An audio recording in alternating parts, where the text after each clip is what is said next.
DeKalb County coaches, Coach Paul Benefield. Coach, I believe this is 34 years you've been doing this. It's good to see you again. Good to see your guys. If you had let them introduce themselves or you introduce them, and then some opening comments from you, please. This is Connor Hutcherson, Noah Gwynn, Parker Kennard, Draven Posey, and Ryder Smith. Need more? Oh, yeah, comments. Gosh.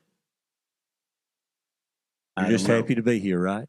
Blessed to be here. Very blessed to be here again, another year. When you're my age, everything's a blessing. Just get up every morning, eat, be on time. I almost made it on time.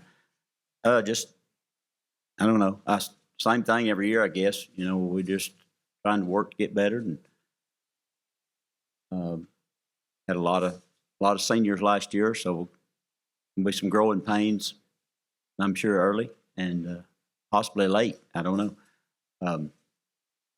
Just trying to find some guys that, you know, this summer, last few days anyway, has been hot, so you can find out a whole lot more when it's hot than you can when it's cool. Everybody's looking good, working hard, doing the best they can. That's all any of us can do. Coach, you added Maplesville to open the season. You're going to go to Montgomery in kind of a showcase game for the Alabama High School Athletic Association and your football team against Maplesville. Could you kind of give us some insight on how that may have came about this year? AJ, I don't know his last name, from the state Alabama High School Athletic Association, just called me and saw where he didn't have but 9 games. So, you know, he wanted to know if we'd play, and I said yes. I'm not very smart. That's why I drank smart water. So, you know, these are guys that played in the state championship, and they had everybody coming back.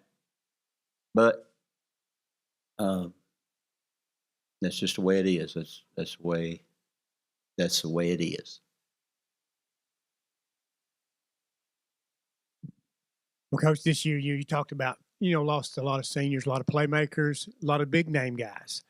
Who are some of the guys you were expecting to step up this year? Because, you know, really and truly, this is going to be one of those no-name teams, I think. That's right. Of course, Ryder Gibson has started for 3 years.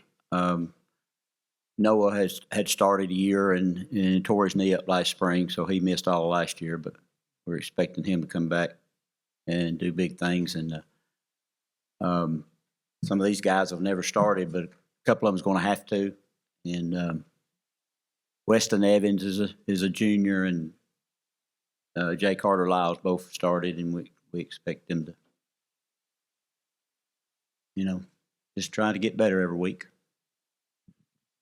For the players, guys, now that you are the 5 seniors, as Coach mentioned, lost a lot last year, senior class-wise. Now that you are the guys, mentioning Noah getting back to health and trying to, you know, stay healthy, what does this mean for you at this opportunity to be the senior leaders of this team, to try to step up and be more than just an impactful player, but an impactful teammate? What does this mean for the opportunity for you guys? I would say it means the world. Having some great seniors for me coming up, some guys like Jake Wooden, he was a big influence on me, helped me out a ton. Now he helps coach our junior high. Great guy. Having the seniors last year that were great examples, and we just hope that we can be like some of those guys. Yeah, we've had a lot of great role models in the past 2-3 years. People like Steve-O who were playing, and Meathead, a bunch of people who've, you know, keep going on. But we just hope to be like them, you know, carried on, and let the juniors be like us and let it keep going. Meathead is Brody Dalton, by the way.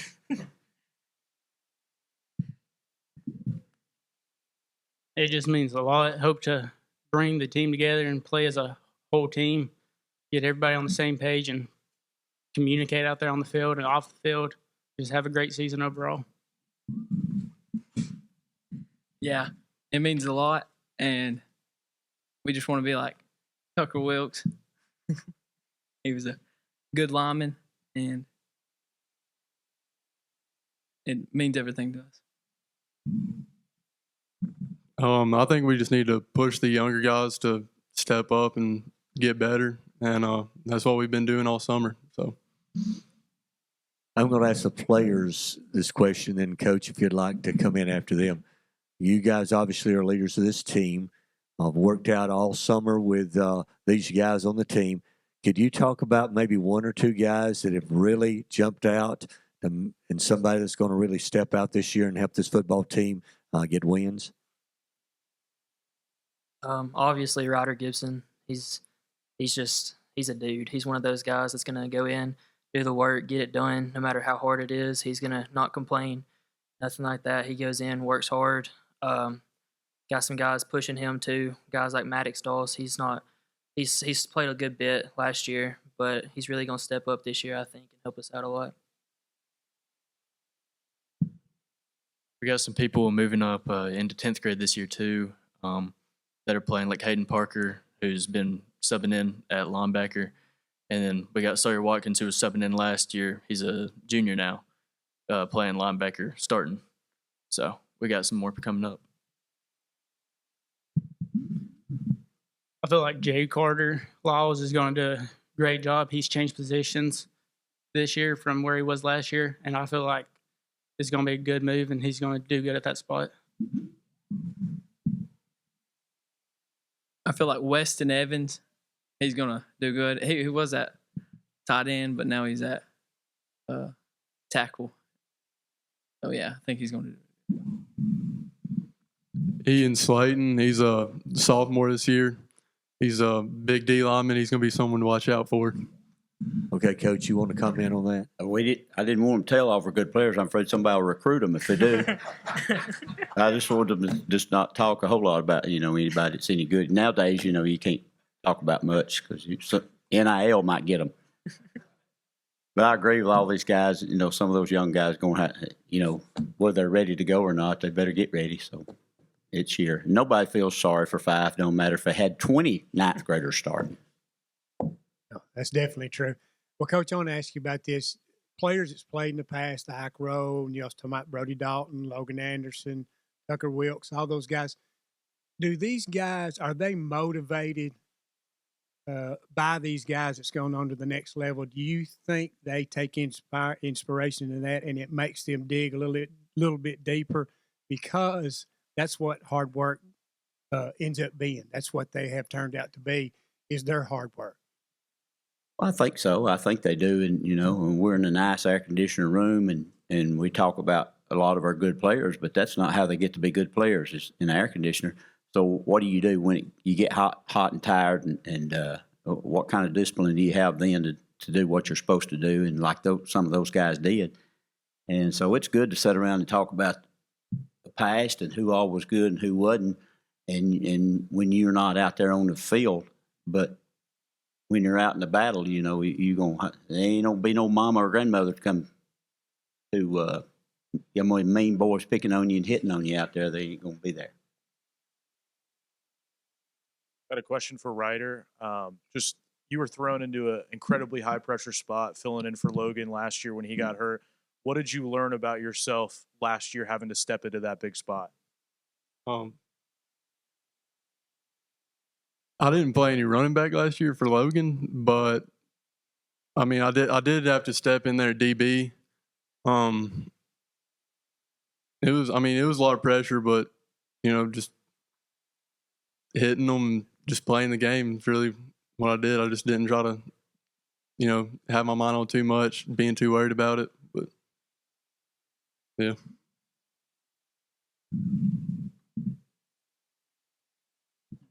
Guys, Coach was just teasing a little bit about NIL a while ago and everything. I mean, what does it mean to get everybody's best week in and week out? I mean, obviously you guys have the bullseye on your back and everything. Everybody wants to beat Fyffe. I mean, if you will, just talk about what that means to you guys.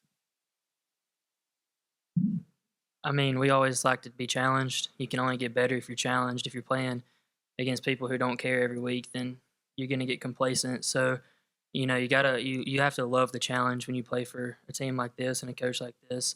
You have to love to be able to be challenged and to go out there and give it your all no matter what. Like Noah was saying, to keep up with that challenge, though, you obviously got to work hard on and off the field. Make sure you're living right, is what Coach says all the time. So you just got to really be part of it. You got to love it.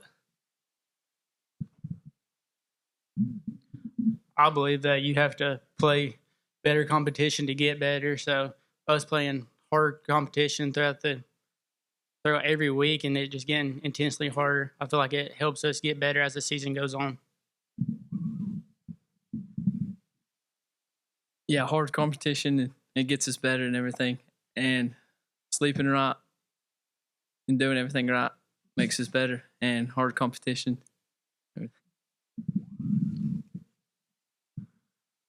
You just gotta, do everything right, really sleep right and eat right, and playing teams that we put 40 on in the first half ain't gonna get us better.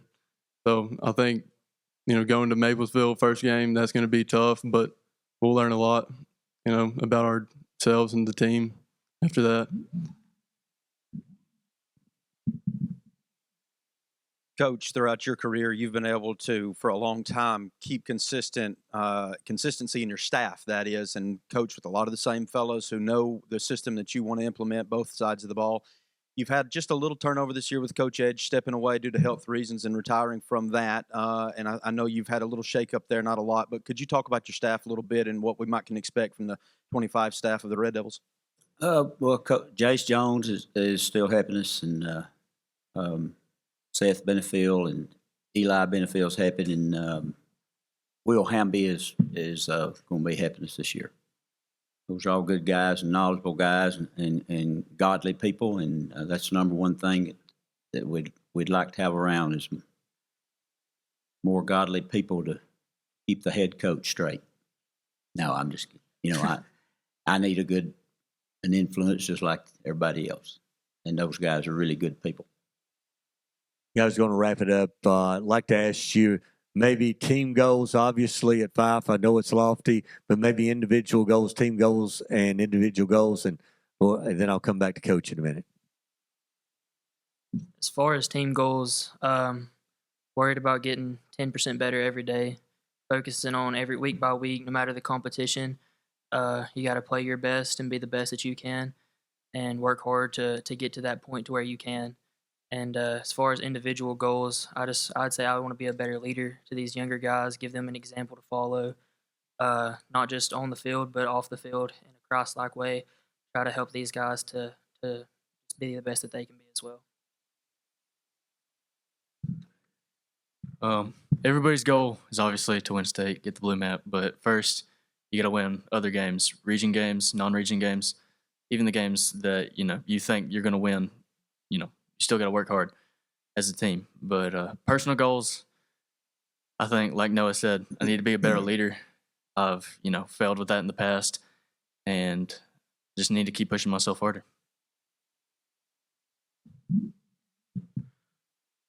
I feel like our team goals needs to be focusing on doing our job every day, knowing our job and doing it to the full ability.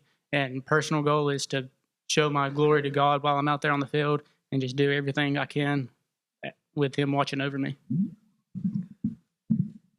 Team goals is all of us get better and obviously win state and win the games and everything. And then personal goals is to be a better leader to the youngsters. And team goals, I would like to go farther than we did last year. And personal goals, I just want to give my best for, my teammates and give glory to God. So, Coach, I'll wrap it up asking you goals for this year's Fyffe football team. Well, despite what a lot of things are said about, we don't talk about a lot of goals. It's 1 week at a time. I've heard lots of comments over the years on things since I know so much about Fyffe, but they're not from Fyffe. But Of course, we'd like to win the state. We'd like to win the region. We'd like to win every game. I don't see anything wrong with that. I heard a coach one time say something about we don't try to go 10-0. Well, we'd like to go 10-0, but if we don't, let's go 9-1. And if we don't, we'll go 8-2 or 7-3 or whatever it is. If that's the best we can be. But I'm just, we're going to play it one day at a time. Hopefully, injuries will be a big deal on how far we go, just like they were last year. We had a major injury there that turned things around, and but that's part of the game. It's part of the game that these guys would feel and tell you we can't do anything about. We can't do anything about who the referees are. We can't do anything about the weather, and we can't even do anything anymore about who we play, really, in some situations. But we just we're going to be 90% of our team, probably going to be 10th and 11th graders, and that's our excuse this year. I'm sure everybody won't hear that. That's probably the last time I'll ever say it because, like I said, nobody cares what grade everybody. You hear that all the time. That's all I ever hear. I hear school's been young for 30 years. When them guys got to be seniors someday. So I don't know. Like I said, half of them might not be here by next year anyway. They may go somewhere else. I don't know. I'm not changing. So if you don't like what's going on and you're playing and you don't like it, I guess all you can do is go somewhere else. I don't know. I don't have no goals. I've learned if I don't set goals, I'm not disappointed. 360. Anybody watch that movie? 360 and 59 in 34 years. You've had some goals. Thanks, Coach. Oh, thank you. I'm not chasing records either, by the way.